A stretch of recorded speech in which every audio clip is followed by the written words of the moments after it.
Hey, what's up guys? In today's video, I'm going to be sharing part 2 of my tier list of my favorite female K-pop releases of 2025. Now, this is for all the releases for the second half of the year, and I know we still technically have like a month left to go, but I like to reserve December for my final favorites of the year. Here are all the releases that I'm going to be covering today. I wouldn't be too surprised if I've left out a few releases here and there, as there's just too many groups and idols to keep track of, but I'm doing the best that I can. Now, we have a colossal 58 releases to get through, so let's get started. Alright, so one of the first releases that I'd like to talk about is Le Seraphim's Different and Spaghetti. I gotta admit, initially I didn't like Different too much, and for a while it was one of my least favorites from them this year, but lately I've been listening to this song on repeat. The same can be said for the B-side Kawaii, but most importantly, I can see the magic really shine through with Different. Still, however, I don't think it was as good as Hot, so I will place this within the great tier. Unfortunately, I can't really say the same for Spaghetti. I know a lot of people like it, but this song just didn't really captivate me like Different or Hot. To me, it kind of came across a bit cringy in some regards, and it could have been polished a little bit better in my opinion. Now, I'm not really saying it was bad at all, but it's probably one of my least favorite songs from them in a really, really long time. So for now, I gotta place this one within the solid tier. Now, as for Baemon, I know Hot Sauce has received a lot of mixed reactions, with a lot of people disliking it for its old school and hip hop sort of theme to it, but I would say that's exactly what attracted me to the song. I think Baemon has performed this song really well, as it felt really nostalgic to me, and I would probably even put this within my top 10 favorite Baemon songs. Now, I wouldn't really compare this to Click Clack or Forever, which is why I will place it within the great tier behind Different. Now, as for their mini album We Go Up, I think this is exactly what we needed, and that's another well-polished release from top to bottom. I feel like when Ghost and Hot Sauce came out, expectations were sort of missed, and kind of left me wondering if Baemon has lost their touch, but this release definitely rekindled that spark for me, especially the title track and Super Duper Love, which were total bangers. I will also place this within the great tier, but ahead of Different. Now for ITZY, I've had a really hard time really liking the releases over the past few years, and this year I almost lost hope with Girls Will Be Girls. I really didn't like this release besides the title track and maybe the ballad. Now it wasn't a colossal failure to me, but man, was it really close. I can tell that they were trying something different here, but I think it was poorly executed, and to be honest, I removed this album from my playlist because I just couldn't like it no matter how many chances I gave it. So sadly, I gotta put this one all the way down in the bad tier. But all hope isn't lost, because ITZY returned with two albums that were so good that it restored my faith in them. Firstly, Collector, which is another one of their Japanese releases, and I don't know if it's just me, but their Japanese songs do not miss. So think of Algorithm, Ringo, and now Collector. Noticeably, I would say that their Japanese music has been even better than their main work in recent years. I don't know if it's a different production team or what, but it's working a lot better. Top to bottom, this was amazing, with I Know Me being my favorite of the bunch. For sure, this belongs up in the perfect tier. Now, as for Tunnel Vision, I think they did it again. Not a single miss on here, and I struggle to even find my favorite out of this album. If I really had to pick, though, for me, it would be between Nocturne and the title track. I've had those two on repeat since it came out. Now again, I gotta put this up in the perfect tier, which feels really good to say, as ITZY is like one of my favorite groups of all time. Now, I gotta put this ahead of Collector, and I would just give it the slight edge, mainly because I really like ITZY's execution of powerful and bold concepts. So hopefully ITZY enters 2026 with this momentum and returns with something similar to this caliber, as I think it would help rebuild their popularity within the fourth generation. Now let's move on to aespa. To this day, I can't get over how much potential Dirty Work had if it was just polished a bit better.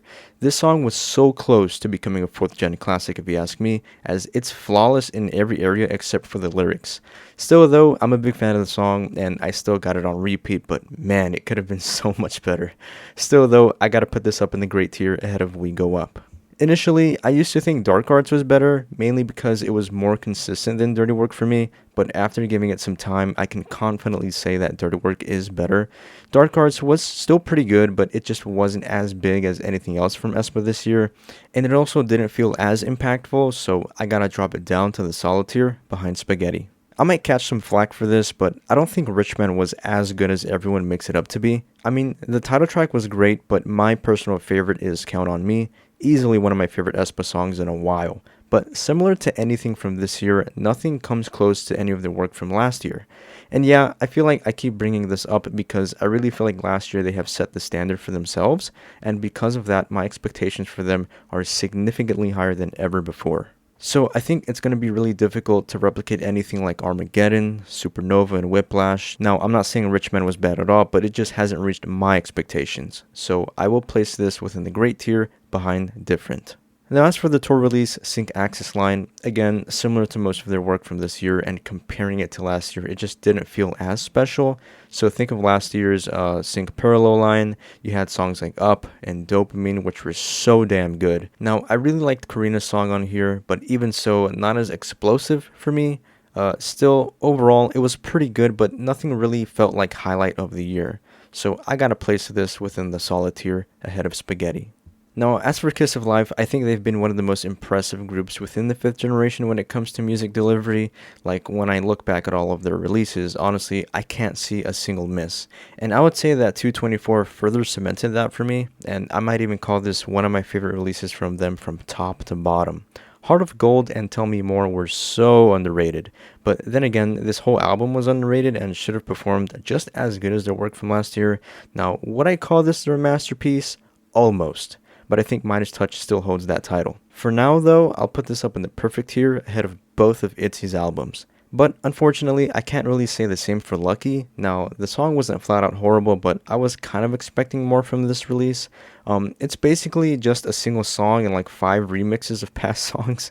One of my biggest pet peeves in all of K-pop is when a release is promoted as an EP and it turns out to be like this, and it's so common in the industry. Take Meow's EP, for example, or hell, even BB's album, which is like the biggest example. So in terms of value, it was a big letdown for me. For the song Lucky, though, it was pretty good.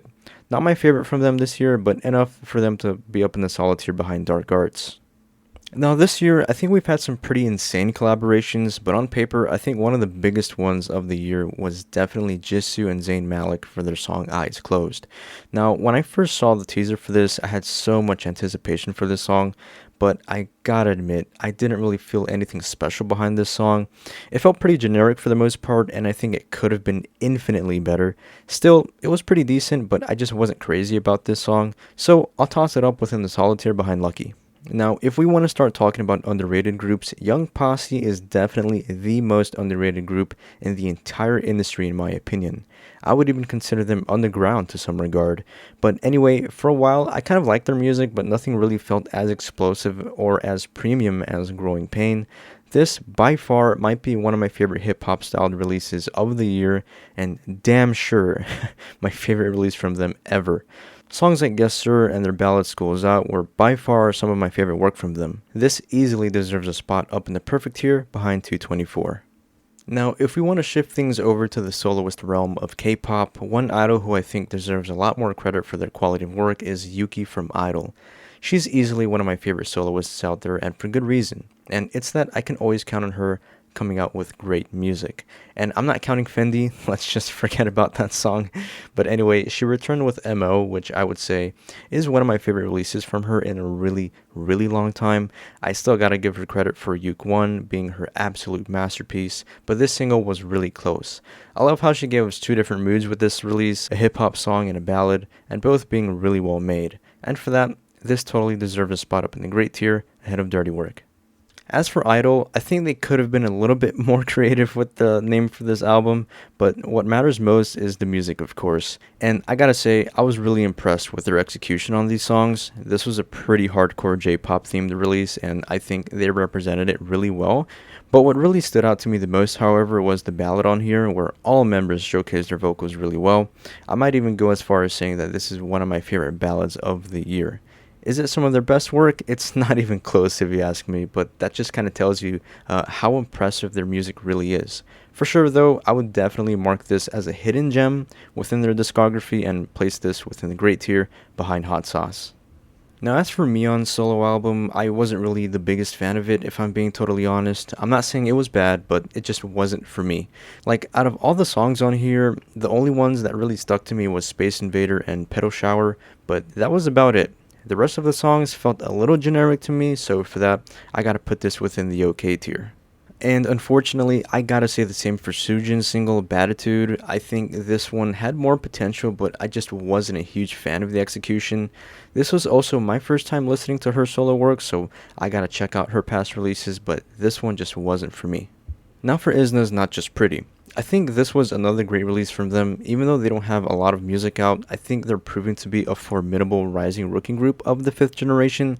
No misses from them so far, and I might even call this my favorite release from them by far. The song In the Rain is my absolute favorite, and I think it deserves more recognition.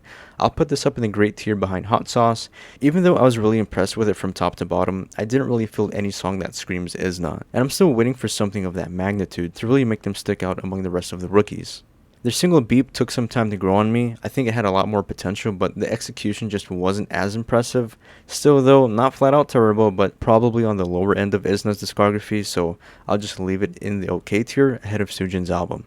Now as for Triple S, they have returned with their single Password, and part of this we've seen their album Assemble 25, which in my opinion is hands down my favorite release from them ever. And comparing that to this, it's a night and day difference. Password to me came off as really generic. Now, is it their worst song? Probably.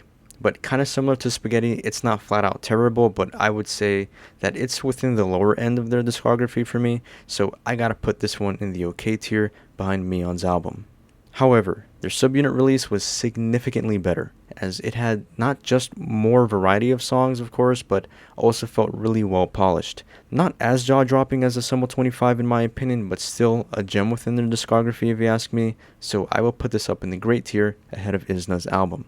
But to top it all off, their other release, Beyond Beauty, was even better than that, and kinda ties with Assemble 25 being my favorite release from Triple S, which really caught me by surprise. Songs like Cameo Love and Bubblegum Girl were absolute gems, but this whole album from top to bottom was stellar. This one easily earns a spot up in the perfect tier between Tunnel Vision and Collector. Up next, Artemis. So this is my first time listening to their music, and they remind me a lot of Triple S, but with more of a cinematic sort of flair, and it makes sense since they're both under the same company. But after listening to Club Asaurus, my first impressions of them are very strong. I instantly love their songs Goddess and Obsessed. Top to bottom though, their quality of work seems really impressive. Even so, I wasn't like absolutely blown away enough to become a fan, but I would say I'm more within the exploring sort of state where I'm going through their whole discography right now. For now though, I would place this within the solid tier ahead of Axis Line. Now as for Bad Villain, I've been waiting on another release from them for a while, as they really blew me away last year with their single Hurricane. I know it's been a minute, but when I saw Thriller come out, I had to tune in. And you know, at first I didn't really like this song, but after letting it marinate, I would say it's pretty good, but could have been a bit better. I've actually been listening to it a lot lately, but still, I probably wouldn't put it on the same level as anything up in the higher tiers, so I'll just put this within the solid tier behind Eyes Closed. Talking about 50/50, I was really impressed with their work earlier in the year. As for their single Take My Hand, it kind of came across a bit generic, but I did like the playful, almost J-pop sort of theme here. Still though, not my absolute favorite song from them, so I'll put this down in the okay tier ahead of Password. Their other release, Too Much, was way better. I love both songs on here, and I'd say 50/50 does a standout job at making these playful and lighthearted type songs. Definitely a group to keep an eye on moving forward. That said, I'll put this up in the solid tier behind Thriller. And finally, one of the groups that I've been waiting to talk about the most, Twice. I really love how they're going all out for their 10th anniversary, so looking at all these releases here, you got group work, subunit work, solo work, etc. I know Onces definitely are having one hell of a year with all this music coming out. Of all the releases on here though, This Is For is by far my favorite release on here. I mean, if we want to talk about value, 14 songs should be more than enough. I think this may even be their biggest release ever. But not only that, I didn't see a single miss on here. And I loved how they brought back subunit work, something that I've been asking for so long. We haven't seen anything like this, I think, since Formula of Love, but this time they went above and beyond. Songs like Seesaw, Batitude, Heartbreak Avenue, and Peach Gelato have been some of my favorites from this album, but the rest of the songs aren't too far behind. Looking back at all of their past releases, I think top to bottom, this might be my favorite Twice album of all time. And that's hard for me to say, as their past work is full of the greatest songs in all of K-pop, but in terms of replay value, I think this is the most impressive. Without question, I'm placing this on top of the perfect tier. Their second album of the year, Enemy, has also impressed me quite a bit. Again, a generous amount of songs. No subunit work like in This Is 4. It's straight up group work, but I do appreciate the variety in musical tastes here. So it ranges between a heavier rock inspired theme of the title track Enemy, all the way to the mellow and relaxed atmosphere like in the song Love Is More, which is my personal favorite song on this album. So there's a song for every mood is what I'm trying to say, which I love very much. I would say that this album leans more within the underrated realm of their discography, as I feel like nobody ever really mentions this album. But for me, I loved it a lot, and I will place this within the great tier ahead of MO. As for their third album of the year, which, keep in mind, these albums are only a few months between each other, which is kind of insane, also boasts a generous 10 songs, most of which contain their solo songs and one song as a group. Again, a lot of options here in terms of music taste, but probably not on the same level as This Is 4 or Enemy, in my opinion. Like, I loved it for the most part, but a few songs weren't really doing it for me. Still an impressive album nonetheless, so I will place this up within the great tier behind Hot Sauce. Now for some solo work, we got Chaeyoung's debut solo album, Little Fantasy, and guys, I gotta say, this totally blew me out of the water. This was so good, and I think I've mentioned this before, but I think out of all the solo debuts that we've seen out there, not just this year, but in recent years, that this might be my favorite amongst all of them. Like, it's not just her quality of work or the generous size of this album, but the style of music that she chose was so unique to her. So this album has more of a soul and R&B sort of aesthetic, which I ended up loving so much. Songs like Band-Aid, Shoot, and Downpour have really been some of my favorite songs for the second half of the year, and I gotta admit, this album has made me a huge fan of Chaeyoung. Not to the point where I would call her my bias. I think it would be really hard to replace Nayeon for me, but Chaeyoung is definitely on my radar moving forward. This album was a total masterpiece, and I gotta give Chaeyoung credit here. This was polished really, really well. This is for sure going up in the perfect tier behind This Is 4. Moving on to Islet, I think with New Jeans' activity being on pause, Islet to me has really taken the throne within the upper echelon of the Y2K space of K-pop, and have really made me a huge fan of their work. I mean, even if New Jeans were to return, I would still support Islet to the full extent. Here we have 3 releases from them, with Bomb probably being my favorite release from them this year. I wouldn't call it their masterpiece, as I would say I'll Like You takes that title, but Bomb comes really close. First of all, I think Do the Dance was an instant 5th generation classic. I mean, this might be one of my personal favorite songs of the year, as I've had it on repeat throughout the majority of the year since its release. Like, it was just that good. Not only that, but I do like the variety of music styles on this album, and I would even say it's full of gems like Little Monster and Jellius, but again, Do the Dance is just in a league of its own. This album easily belongs up in the perfect tier ahead of Chaeyoung's album. Tokyo Tamare was another absolute Islet gem for me, as it had the title track Topping and Almond Chocolate, which was a previous single, but still really good. And of course, you can't go wrong with the Japanese version of Do the Dance.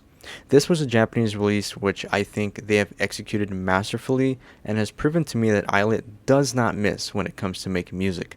This one also gets a spot up in the perfect tier ahead of Tunnel Vision. And let's not forget about Not Cute Anymore, which has more of a mellow and laid back type of vibe, which I loved so much. The B-side, Not Me, has a completely different atmosphere with its heavier hip-hop influence. Also really good, but to me it didn't have the same impact as Bomb or Topping, but it's still a really impressive single from them. I'll put this in the great tier ahead of Hot Sauce. Moving on over to IVE with Be Alright. I gotta admit, I didn't really like this song that much when it first came out, but recently, for some reason, I've been listening to it non-stop. I love how catchy it is, and I think it deserves more recognition. And even though I really like this single, it's probably one of my least favorite releases from IVE this year. It's not bad by any means, but just not on the same level as Empathy or IVE Secret, if you ask me, but it is better than Dare Me, so I will put this up in the solid tier behind Club Isaris. As for I've Secret, however, this one totally blew me away, with XOXZ specifically and Heartbeats, which is my favorite song from this album. I kind of get the sense that they took inspiration from Ascendio, which was part of their 2024 release Heya, with its heavier hip hop beats and rapping execution. Top to bottom, however, I think this may be one of my favorite releases from IVE, probably since Batty and maybe even Ive, which I would still consider their masterpiece, but Ive Secret comes close for me. Without question, I've Secret deserves a spot up in the perfect tier behind 224. Now let's talk about Boa. This is her 11th album, which is kind of crazy to think about. She's still one of the few idols out there who's been in the game since the early 2000s. So the fact that she's still out here making music is astonishing to me. With this album, she returns with a generous 11 songs, all with various styles, some of which I think were absolute gems, such as How Could, Up and Down, and her ballad Clockwise was incredible. Still, though, the rest of the songs, while it was pretty good for the most part, didn't really blow me away like some of the releases that we've talked about earlier, so for that, I'm placing this within the solid tier ahead of Access Line. Now Hearts to Hearts with Style. For a while, I always thought that The Chase was their masterpiece, and for a moment I thought it would be hard to top that, but boy was I wrong. Style is easily my favorite song from them so far, and I've had it on repeat all year long. I love how catchy it is, and it screams Hearts to Hearts with their cheerful and bright energy shining powerfully from start to finish. I was instantly a fan when they debuted, but I would say Style turned that up to 11. Without question, I'm placing this up within the perfect tier behind Islet's Bomb. I was even considering putting this ahead of that, but I think Do the Dance is just far more superior. Now, as for their album Focus, I think it was well polished from top to bottom, and even though it only featured 5 songs, they still managed to provide us with a great variety of music, one for every mood.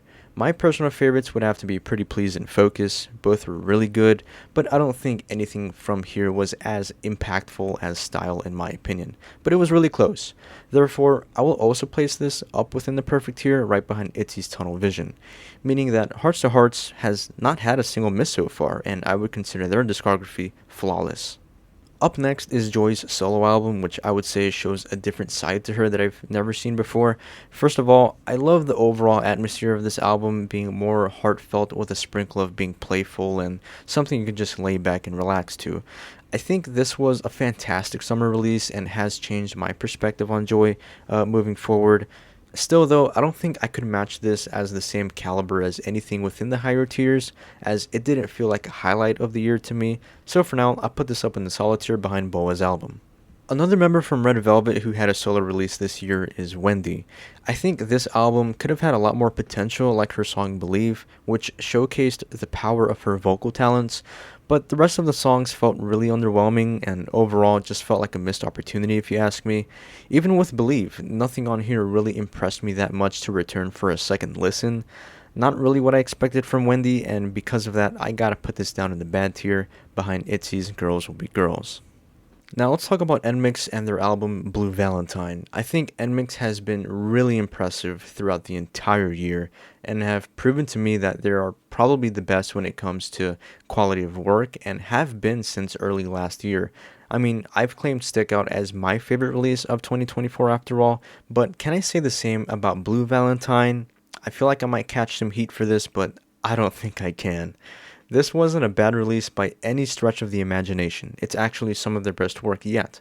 But if I'm being honest, for me, I don't think it was as impactful as Stick Out. Yes, I know on paper it's been significantly more successful. I mean, it's arguably their best comeback by far, with them bringing home 9 music show wins. But that's not what this video is about. I'm simply just sharing my personal favorites. Still though, I really appreciate the insane 12 songs that they provided with many different styles, and my personal favorites being Podium, Adore You, and of course Blue Valentine, which feels like it took inspiration from High Horse with its dynamic switch up on the beat which fluctuates throughout the song, which I would say they've mastered. With all that in mind, I would say that it still belongs up in the perfect tier, but I will place it behind Twice's This Is For. And the only reason why it falls one spot short from being at the very top is simply because This Is For is an album that I've been asking from Twice for so long, and they more than delivered for me.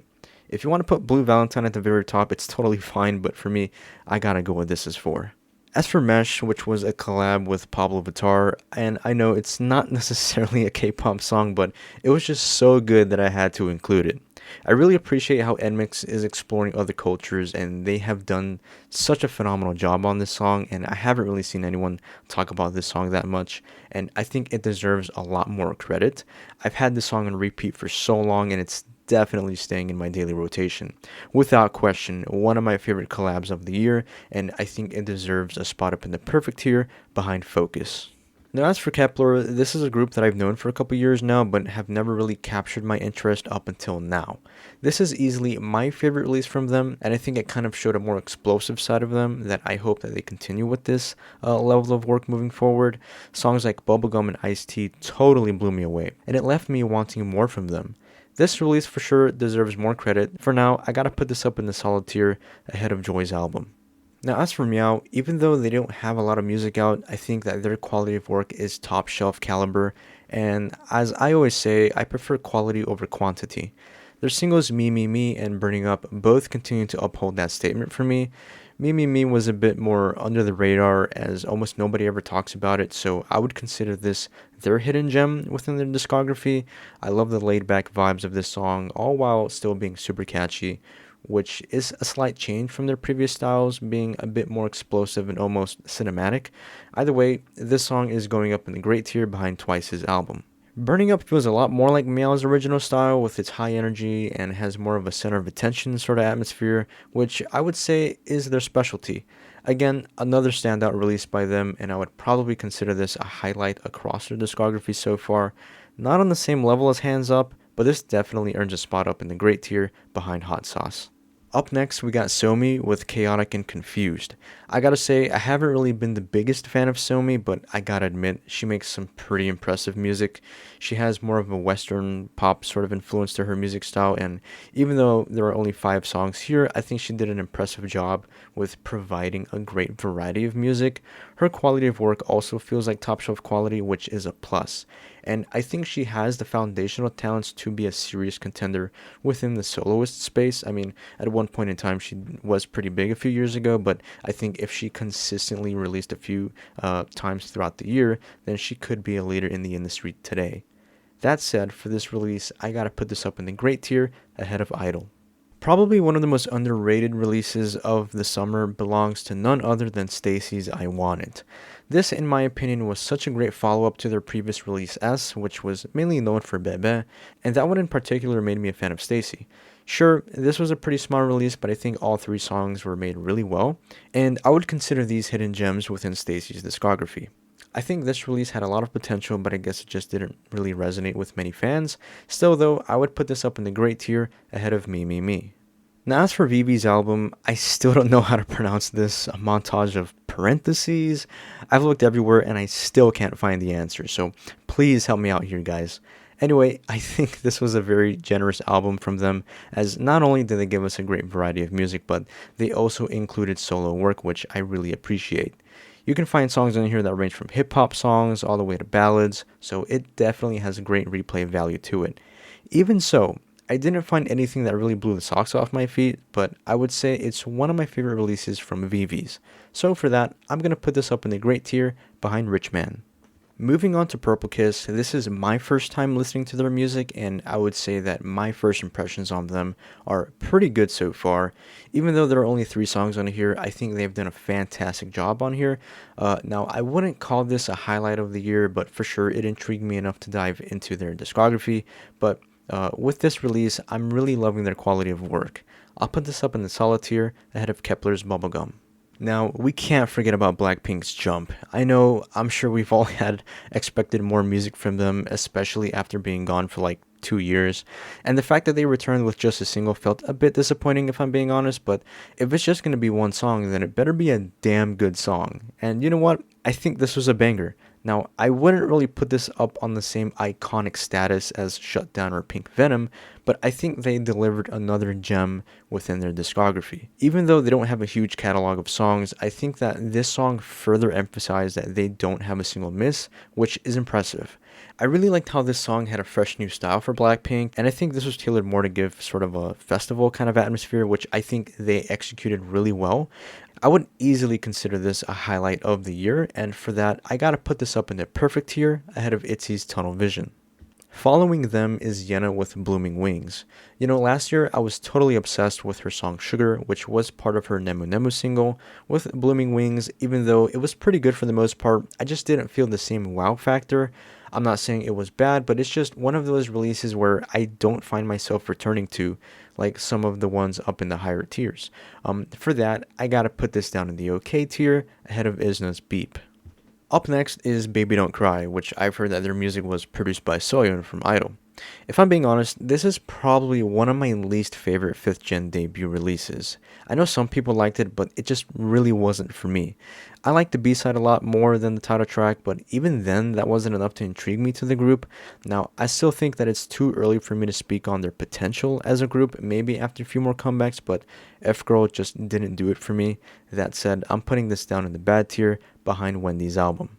However, they returned with their single I Don't Care, and this was significantly better if you ask me. This song feels a lot more consistent and less repetitive when comparing it to F-Girl, and I hope they carry this level of work when moving forward with their future releases. Definitely a night and day difference for me, so I will put this up in the solid tier ahead of Bubblegum. Now, let's talk about Kiki and their single Dancing Alone. Being one of the leading rookie groups out there today, Kiki continues to prove to me that their potential is so great. They kind of started out with a bit of a quirkier kind of style with their album Uncut Gem, but Dancing Alone feels a lot more consistent. I know a lot of people love the title track, but I personally love the B-side, Strawberry Cheese Game, the most. I really enjoy the playful vibes of the song, and this concept fits them so well. I might even say that this is my favorite song from them so far. Well done. Therefore, I will place this all the way up in the perfect tier ahead of Focus. And for our final group, Racine.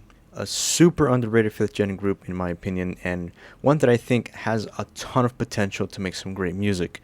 Starting with Dearest, this was such a powerful single, even with just 2 songs. They were both well crafted and honestly some of my favorite work from them so far. I appreciate how they twist the youthful atmosphere with a chill and laid back execution, something you can just vibe out to. I love this single so much that I will place this up in the perfect tier behind ITZY's Collector. And for our final release, we got Lip Balm. Racine does it again and comes out swinging with another powerful release. Top to bottom, this album blew me away by several miles, and I don't see a single miss on here. And I might argue that this is their masterpiece. The song MVP really took the cake for me, and at this point, it's probably my favorite song from Racine, which is kind of hard for me to say considering how great their songs are. Again, another release up in the perfect tier, but I'll put this ahead of Eyelet's Topping. And there you guys have it, part 2 of my tier list of my favorite female K-pop releases of 2025. I feel like the first half of the year was a lot, but man was I not prepared for all these releases for the second half of the year. It's kind of getting to the point where it's becoming a bit too much for me to keep track of, but I do the best that I can. Still though, I look forward to next year's releases. But anyway, if you'd like to share your thoughts, feel free to drop a comment, and if you enjoyed the video, then please drop a like, as that does help out the channel a ton. And consider subscribing for more content like this in the future. I really appreciate you watching, and until next time, take care.